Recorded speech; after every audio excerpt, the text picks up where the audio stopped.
certain people are meant to be with us only during our wilderness. They are not meant to come with us to our promised land. And there could be many reasons for that. One party may not be willing to grow, or they are simply not growing at the same pace. It is okay. We each have our own journeys we need to focus on. Not everybody's going to grow at the same pace. Hi, gorgeous. Sometimes we English. Please come through for me right now.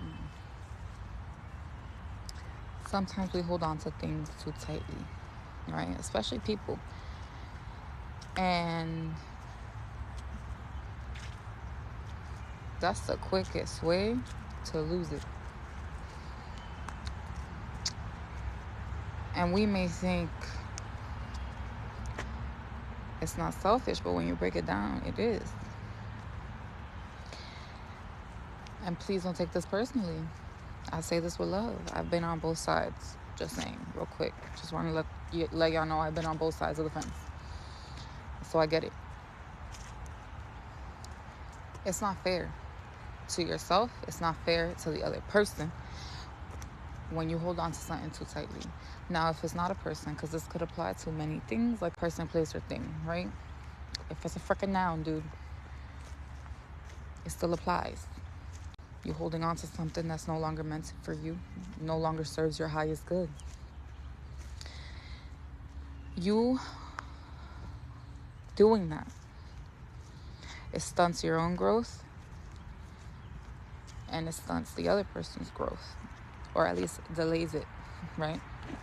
What is meant for you is meant for you, and it will happen if it's meant to be, even if it doesn't happen on your timeline, because that's not when things are supposed to happen. It's not supposed to happen when you want it, when you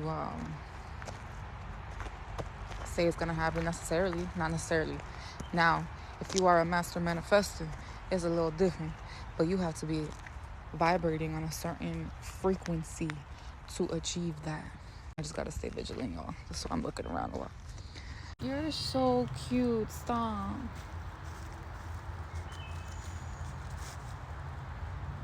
Say a person, right? Back to what I was saying. You may not be vibrating on the same frequency. You're not aligned.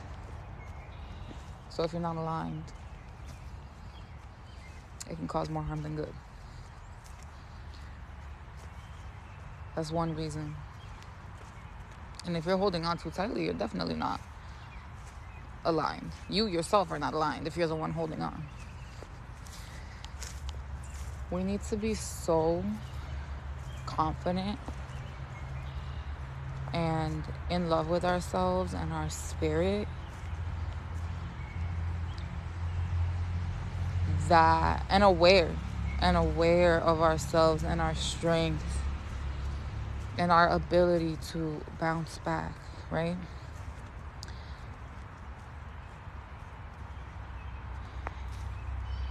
To be able to let go and detach, because we know that even if it sucks that something doesn't work out, we know in our heart and in our spirit that it's not going to break us. It's not going to destroy us. It's not going to ruin us. It's not the end of our lives. It's not the end of the world, you know. World's going to keep spinning. Energy's going to keep shifting. The question is, are you going to shift along with it? Are you going to alchemize? Or are you going to dwell in the pain? Sometimes our comfort zone is the very thing that is bad for us. Toxic even. But it's what we're used to. So we're afraid to let that go. We're afraid to leave. We're afraid to see what else is out there. It's easier to say, no, this isn't good for me, but maybe I deserve it. Maybe I feel this way because I deserve it. Maybe it's karma. Da da da da da. This and the third, right? This, that, and the third. You're choosing that. You know that, right? It's a choice. It's a choice. And I'm guilty of it too. So I'm not attacking anyone. I'm just having a little chit chat, right? Everything I say it with love.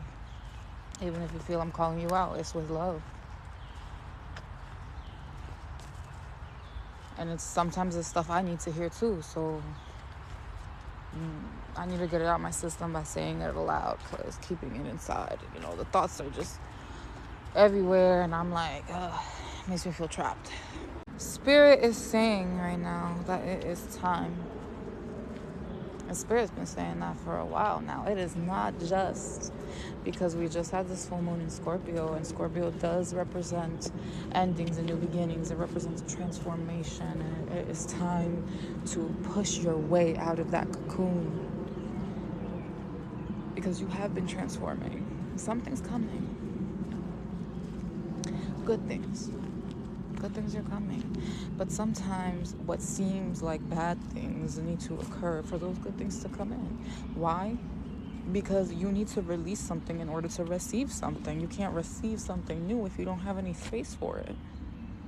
No room. And that's what, no matter what sign a full moon is in, that's what a full moon represents, is release. It's endings, but endings are also beginnings.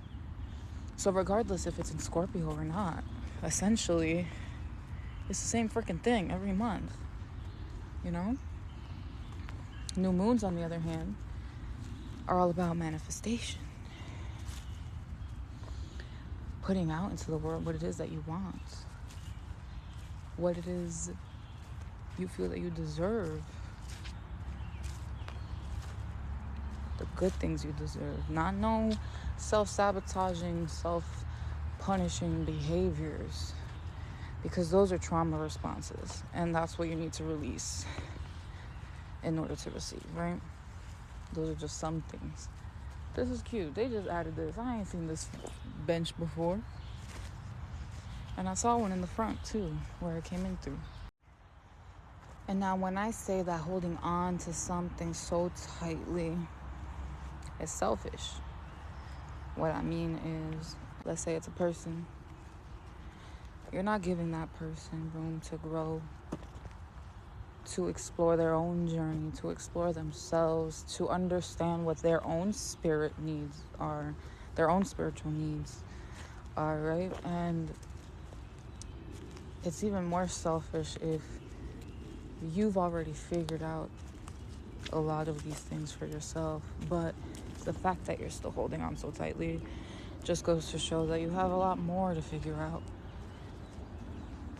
No matter how much further you are on your healing journey than that other person, there's work to be done on both sides. And perhaps if this person is meant to be in your life for more than a season, if they are meant to come to your promised land with you, to share a promised land with you, perhaps it's about the timing of things that is off, because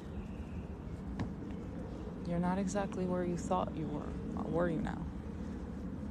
And perhaps we've been more distracted than we were aware of. It's easy to think you've healed from something when you're not facing it every day, when you're not, it's like an out of sight, out of mind thing.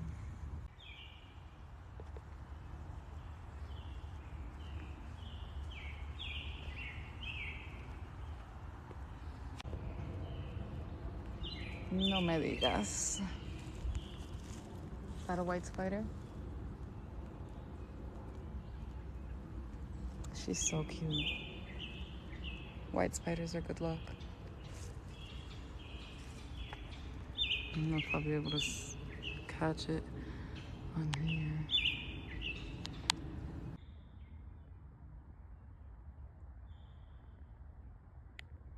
All right, y'all. This is Editing Zay with her melted Ben and Jerry's, because I can't multitask. But whatever is soupy. Listen here, bud. The last thing I was able to record when I was in the woods earlier was the spider, right? I couldn't even get the spider because you got to get it from a certain angle. But the fact that it was a white spider was harder to get. And like, I don't know, my camera, it was just not good. It was not picking up on it. Then my phone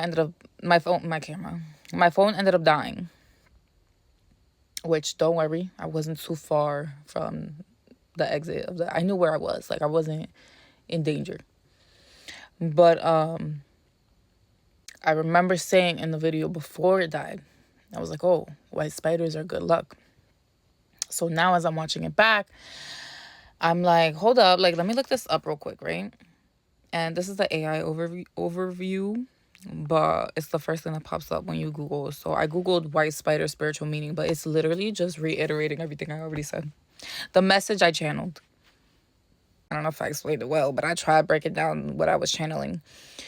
And it's literally, it's using like the same words that I use. Like, you would think I looked this up before I made that video, but I didn't. If y'all want the receipts, y'all can have the fucking receipts, because the timing of that literally is the last thing in my gallery is me seeing the spider and then my phone turned off. Now is that I'm looking it up. It says, in many spiritual traditions, a white spider can symbolize new beginnings, transformation, and the release of old patterns. It can also represent peace, purity, and a connection to the divine. Excuse me. It can... White, being a light and pure color, often carries these positive connotations. You know what's crazy? I filmed this already, and then it got deleted. So now I look like I can't read, but I read it perfectly the first time. Okay. White, being a light and pure color, often carries these positive connotations. Additionally, a white spider may suggest that spiritual problems are receding and you are being protected from external harm. I'm just not focused anymore because the amount of times I've had to record things throughout today. And I know the issue has to do with storage and stuff on my phone, but whatever. Here's a more detailed breakdown, okay? So, new beginnings. White spiders can signal the end of one chapter and a start of another, encouraging you to embrace change and new opportunities. What did I say? Transformation. They may hint at profound lessons learned and personal growth as you navigate spiritual challenges. Seeing a white spider could indicate divine protection from negative influences or external threats. And then it says release of old patterns. So the white spider may symbolize the shedding of old behaviors and beliefs as you evolve. So basically just let go, release what you got to let go of, whatever it is. Because that is what is holding you back from new doors opening, basically. And I'm going to leave it there because that was a beautiful message, you know? That was beautiful, marvelous, splendid, sensational. And yeah, that was that on that. See you next time.